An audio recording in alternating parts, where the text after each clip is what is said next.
Quelle est la différence entre un schismatique, un hérétique, un infidèle et un païen? Commençons par le schismatique. Le schismatique, c'est celui qui se sépare. Pensez au grand schisme. Vous savez, le grand schisme, c'est en 1054, quand les chrétiens d'Occident, c'est-à-dire les catholiques, et les chrétiens d'Orient, c'est-à-dire les orthodoxes, se sont séparés. Bon, ils se sont excommuniés réciproquement. Le pape a excommunié le patriarche de l'Empire byzantin et le patriarche de l'Empire byzantin, enfin plutôt de Constantinople, la capitale de l'Empire byzantin, a excommunié le pape. Donc, ce sont des schismatiques. Schismatiques réciproques. En orthodoxe, c'est un schismatique pour les catholiques et les catholiques sont des schismatiques pour les orthodoxes. En fait, ils partagent les mêmes dogmes. Mais voilà, un orthodoxe n'obéit pas au pape. Or, l'explication de la rupture, c'est bien la volonté du pape d'être le chef de l'Église tout entière. Voilà, d'où cette séparation en 1054.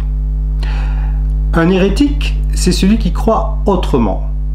Donc ce n'est pas un schisme, du coup c'est autre chose. Par exemple, le protestantisme, quand il est apparu au début du XVIe siècle, ont été considérés, en tout cas les protestants, ont été considérés comme des hérétiques par les catholiques. C'est-à-dire qu'ils rejetaient une partie des dogmes catholiques, pas seulement la non-obéissance du pape, mais aussi des dogmes essentiels du catholicisme, et donc ils étaient considérés comme hérétiques. Ils ont été persécutés, en tout cas au début, par les catholiques. Au Moyen-Âge, les hérétiques, je pense aux Vaudois et aux Cathares, étaient traqués, persécutés, brûlés vifs quand ils étaient pris, parce qu'ils étaient considérés comme hérétiques. L'infidèle, c'est celui qui est beaucoup plus différent encore. Il croit au même Dieu, mais il a une autre révélation.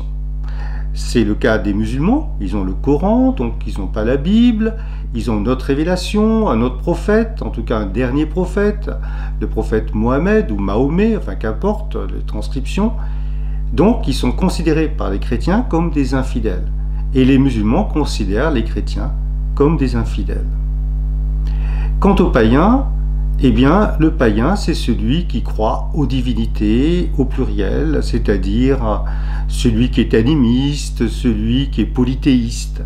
Il est donc païen. Donc il ne faut pas confondre les quatre termes.